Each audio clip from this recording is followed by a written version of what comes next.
Je donne tout de suite la parole à Nadia Maizi, donc la directrice de l'Institut TTI.5 et co-auteure du 6e rapport du GIEC, qui va donc davantage introduire cette journée.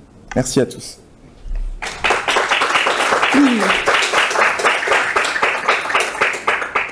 Merci Sébastien, merci Oriane. Bonjour à tous. Je suis vraiment ravie d'introduire en fait ce deuxième forum et ravie d'avoir pu rassembler dans ce programme des intervenants prestigieux qui pour beaucoup sont venus de loin, sont venus d'Afrique en particulier, et qui vont nous permettre d'avoir une perspective, je le pense, très différente de ce que nous pouvons voir, savoir, comprendre des enjeux climatiques déclinés sur le continent africain. Je ferai une introduction dans laquelle j'essaierai de vous motiver sur en fait ce que nous pouvons retirer en termes d'inspiration de l'analyse de la situation en Afrique par rapport à ces questions de climat. Ce que je voulais faire dans un premier temps, c'est finalement vous donner une image assez froide de l'Afrique, qui est l'Afrique vue par le GIEC, et en particulier, puisque j'étais impliquée dans le 3e groupe de travail, celui sur l'atténuation, je vais vous rappeler quelques chiffres qui permettent de situer le continent. Alors, l'Afrique, on le dit peut-être pas assez, c'est en termes de représentation des émissions de gaz à effet de serre sur le bilan mondial. Et en 2019, date à laquelle ont été collectées les dernières statistiques, c'est 9% de ces émissions de gaz à effet de serre. Il y a une progression qui se fait de manière beaucoup plus modérée que dans d'autres régions. Et ici, dans ce graphe, ce que vous voyez, c'est la proportion, en fait, de législation qu'il va y avoir autour du climat dans les différentes régions. Donc nous, on s'intéresse à l'Afrique et on voit que le carré bleu foncé est en train d'apparaître, mais que finalement, ces législations sont vraiment dans leur balbutiement.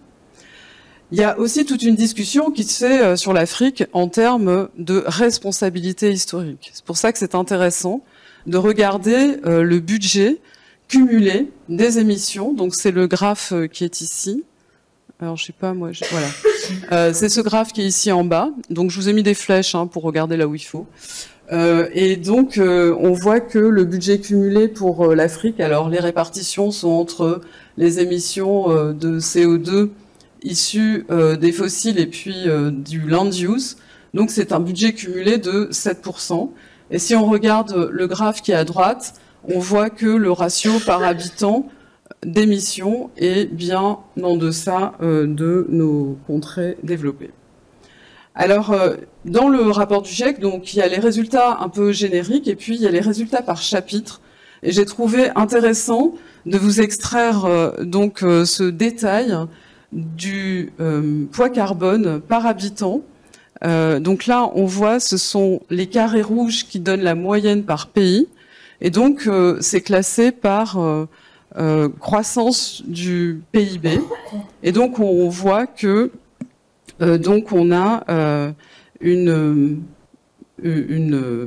empreinte plutôt faible.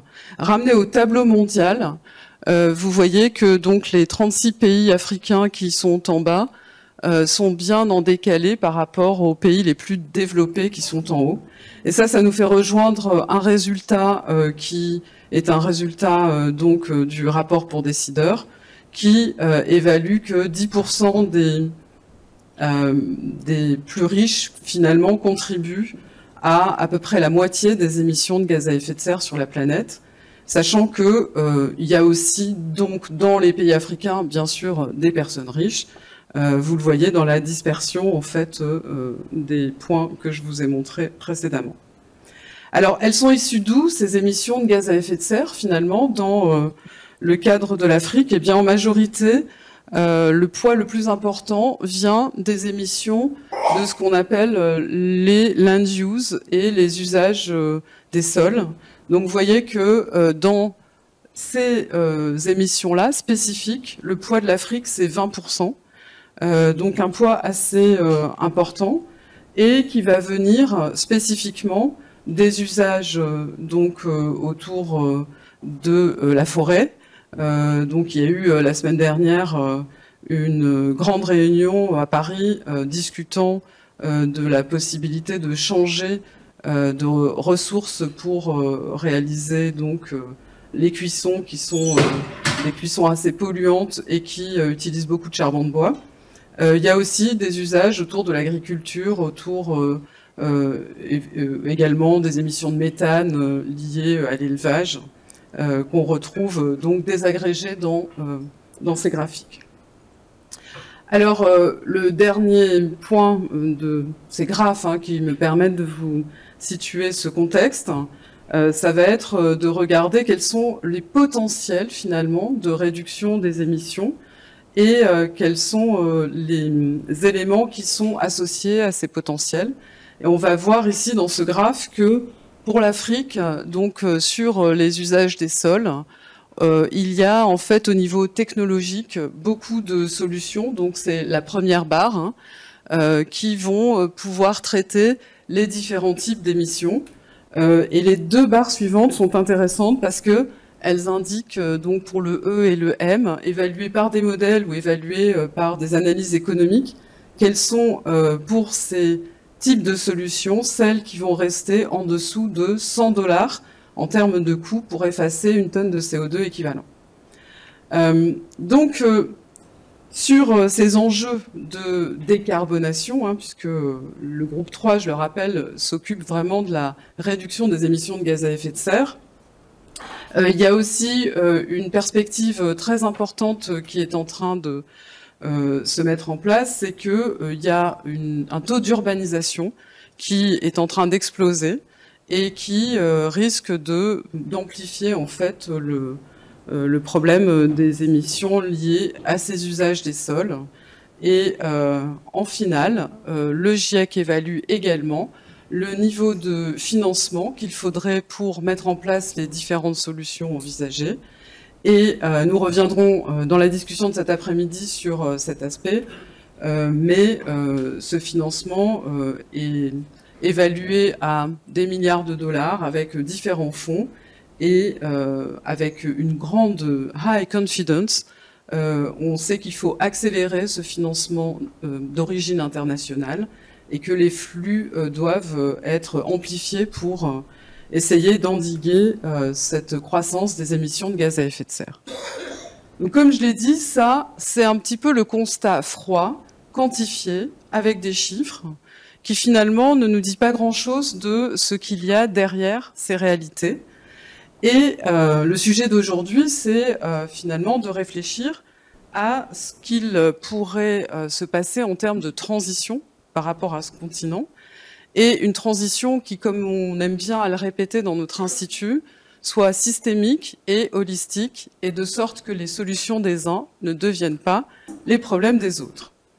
Donc, pour réfléchir à cette notion de transition, derrière laquelle on met beaucoup de choses, en fait, il y a une inspiration sur des travaux réalisés par une historienne, Geneviève Massard-Guilbault, très intéressant dans la mesure où ils ont rassemblé elle a rassemblé plutôt tout ce qui avait pu être dit en termes d'analyse historique par rapport à ce que peut être une transition. Et finalement, toutes les controverses qui existent autour de cet enjeu de la transition. Et la première chose qu'elle va souligner, c'est le fait que quand on réfléchit à la transition, on ne fait que regarder finalement une histoire de la grande transition qui s'est produite en Occident. Et donc là, je pense que dans le sujet qui nous intéresse, on détecte un premier biais. Et les analyses liées à ce retour historique vont conduire à des discussions autour de finalement ce statut de la nouvelle économie minérale qui est apparu au moment de la révolution industrielle, où certains vont considérer qu'elle était incontournable parce qu'il fallait sortir de la pauvreté, tandis que d'autres, donc ça c'est dans la lignée de Wrigley, tandis que d'autres comme Malm vont plutôt soutenir le point de vue où c'était finalement le mal nécessaire pour soutenir une économie capitaliste.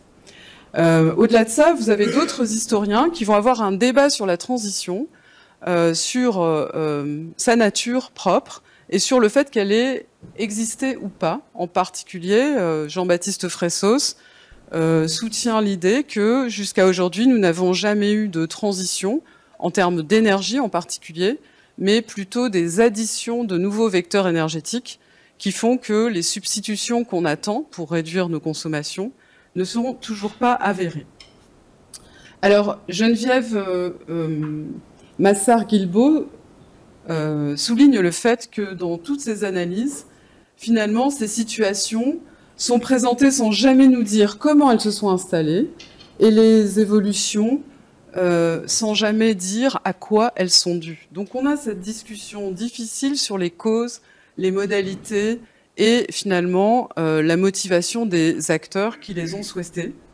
Et elle souligne également quelque chose qui ne peut que faire écho à nos débats d'aujourd'hui, c'est le fait qu'il aurait été important, et il est important, d'apporter des éclairages plus nombreux sur d'autres transitions dans d'autres régions pour avoir une meilleure compréhension de ce processus complexe que nous cherchons à comprendre.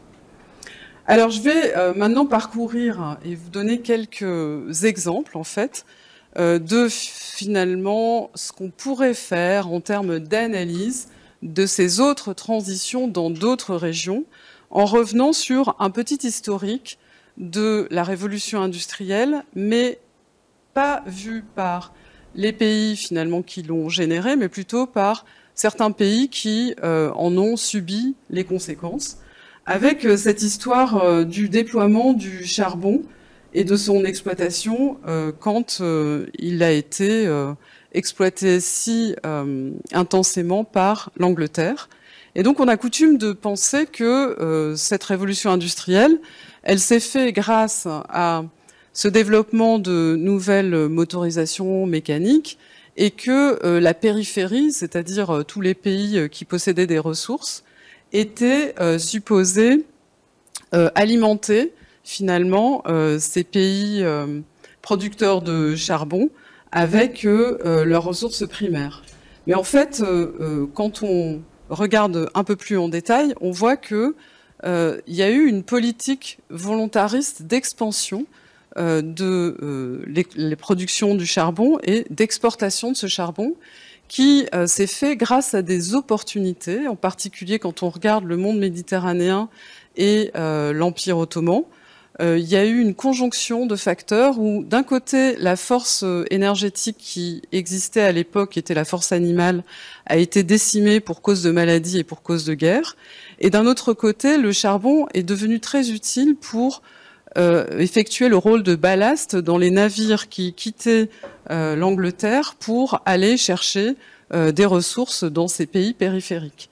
Et donc ces pays se sont retrouvés à avoir une ressource qu'ils ont utilisée et dont ils sont devenus captifs en quelque sorte avec le développement d'industries, certes, mais la nécessité d'importer et avec des tentatives, donc je ne vais pas bien sûr développer en détail cette histoire, mais en particulier pour la Turquie, d'avoir des ressources de substitution comme la pulpe d'olive ou les graines de coton. Alors l'autre exemple, et alors j'ai vu que j'ai 5 minutes, mais je vais demander 10 minutes supplémentaires, si c'est possible. Donc l'autre exemple sur lequel je voulais revenir rapidement, en termes d'énergie, c'est le cas donc du Cameroun avec le déploiement de l'hydroélectricité versus l'énergie thermique. Et en fait là c'est aussi intéressant parce que en fait, quand on regarde les pays développés, il y a une logique qui est complètement différente de celle qu'on peut analyser dans ce cas de figure en particulier, où c'est à la faveur d'une recomposition compliquée avec des colons qui d'abord étaient des colons allemands, qui exploitaient donc des plantations, puis ensuite un mandat français et anglais, qui ont créé la nécessité et le type d'énergie auquel on a eu recours. Et donc, alors que l'hydroélectricité s'imposait quelque part par rapport aux enjeux qu'on connaît aujourd'hui, elle a été plutôt déployée dans les campagnes, alors que l'usage thermique était là pour assurer les centres de production autour des villes, et que le réseau électrique s'est développé à partir de ces grandes villes, avec ensuite une grande difficulté parce que pour des questions d'étiage et pour des questions d'entretien, l'hydroélectrique n'était plus suffisant, et donc on a basculé sur des productions à base de générateurs diesel, et on s'est retrouvé finalement dans une situation où on a eu de 2% à 26% de la production électrique qui était réalisée par des usages thermiques.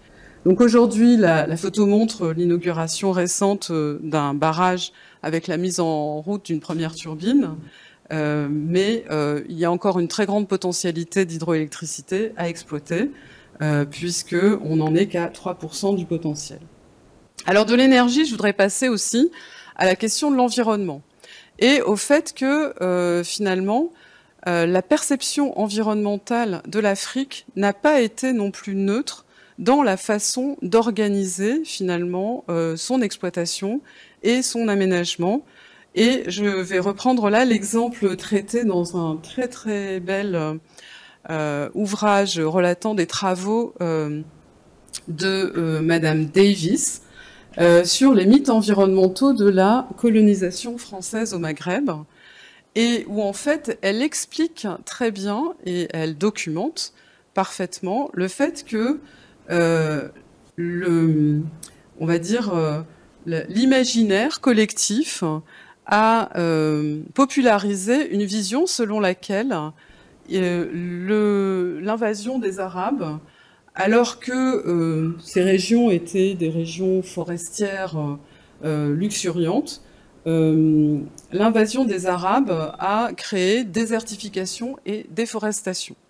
Et donc, ce qu'elle démontre, c'est que il n'y a jamais eu en fait un contexte forestier tel que décrit par les colonisateurs de l'époque, et que c'est absolument pas ni le feu ni le surpâturage qui a finalement modifié le paysage, mais sur l'autel de ces vérités exprimées, il y a eu des actions qui ont été mises en place et qui ont suscité des fonds de la Banque mondiale assez importants pour réduire le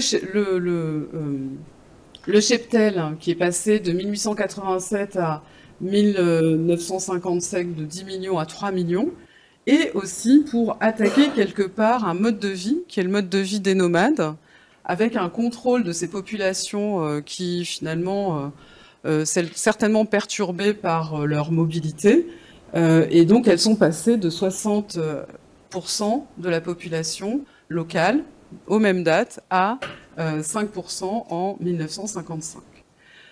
Sans compter la création d'un barrage vert totalement inefficace, mais qui devait correspondre à cette urgence, vu la remontée du désert, qui était décrite comme tout à fait importante. Donc en fait, dans ces petits exemples, c'est pour moi l'occasion de dire que pour la compréhension en fait d'une région, il faut vraiment descendre dans une analyse qui soit très pertinente et très contextuelle. Et ça reflète aussi tout un mouvement et tout un courant de pensée qui remet de plus en plus en cause les sociétés modernes et leur modèle de développement, et qui propose un retour à une notion de l'inappropriable. Et c'est là où je voulais en venir par rapport aux inspirations potentielles qu'on pourrait tirer de ces expériences africaines. Et cette notion de l'inappropriable en particulier, elle naît dans des régions où les populations sont confrontées à des vies difficiles dans des contextes arides, comme par exemple au sud du Sahara. Et donc il y a un intérêt à aller accéder à ces connaissances, avec une difficulté que ce ne sont pas des connaissances accessibles simplement, avec une science qui relève de notre approche occidentale, mais il va y avoir des documentations assez discontinues à trouver, et puis une tradition orale et une tradition qui malheureusement a pu disparaître due aux poussées, et je ne vais pas dire aux invasions, mais en fait au changement de mode. Alors je vais terminer très rapidement pour dire quel type d'inspiration en fait on pourrait tirer d'énormément d'exemples. Culturellement, je connais mieux le Maghreb, donc j'ai plutôt regardé dans ces régions-là. Vous connaissez certainement ces systèmes extrêmement sophistiqués d'irrigation qui permettent l'existence de palmeraies magnifiques et de jardins qui alimentent des populations. Donc c'est des réseaux hydrauliques qui sont tirés à partir de plateaux et qui arrivent dans des peignes dont la conception est extrêmement intéressante parce qu'ils permettent de répartir en fonction d'une logique de besoin. Et donc, il y a une organisation autour de la gestion de l'eau qui nous renvoie vraiment aux discussions que nous avons pu avoir, notamment en France, ces 2 derniers étés, avec des tensions extrêmes sur la ressource hydrique, et donc sur cette classification, finalement, de ce qui est utile et de ce qui ne l'est pas, indépendamment de toute vision économique. Alors les 2 autres exemples, je voulais faire un clin d'œil à ce qu'on appelle les repair cafés. Au Maghreb et en Afrique en général, on va trouver énormément de magasins comme celui que je vous propose là, et qui vient d'une ville algérienne, Sétif, qui est un magasin d'électroménager dans lequel tout est absolument réutilisé. Et en fait, je trouve que ce sont vraiment des leçons sur la question de l'obsolescence programmée et la question de la durabilité. Donc c'est très sérieux, hein, c'est pas du tout des échoppes anecdotiques, et vous en trouvez absolument partout, et c'est dans la culture en fait de pouvoir reprendre l'usager et le réparer. Et à droite, je vais vous montrer un exemple qui m'a frappé aussi au Maroc, sur la mise en place pour les bains traditionnels, les hammams, de techniques de combinaison entre biomasse d'origine locale, puisqu'il s'agit de résidus de date, hein, et de solaire pour alimenter donc ces bains. Donc pour conclure, je voudrais vous lire cet extrait de l'historien François-Xavier Fauvel, qui a écrit et qui a donné beaucoup de leçons au Collège de France très intéressantes, mais ce petit livre « Penser l'histoire de l'Afrique » que je vous recommande. Alors il écrit « Toutes les grandes innovations, y compris l'écriture, ont été connues en Afrique. Mais il s'est passé une chose intéressante à observer. Aucune de ces innovations n'y a fait table rase du passé, à la différence de ce qui s'est passé en Eurasie, à l'instar de la néolithisation qui n'a pas laissé subsister de sociétés de chasseurs-cueilleurs. En Afrique, au contraire, les innovations techniques et économiques ont cohabité. Les agriculteurs avec les chasseurs-cueilleurs, les États centralisés avec les éleveurs nomades.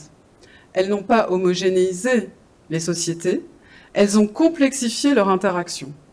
Si bien que l'histoire de l'Afrique est riche non seulement pour ce qu'elle nous apprend des trajectoires africaines, mais aussi parce qu'elle nous permet de réinterroger la trajectoire historique des sociétés européennes, qui fournit bien souvent, à tort, le modèle évolutionniste à partir duquel penser les trajectoires des autres sociétés du monde. Et je vous laisserai méditer sur cette très belle citation. Merci beaucoup. Merci beaucoup Nadia. Merci pour ces rappels historiques et puis qui introduisent parfaitement la journée.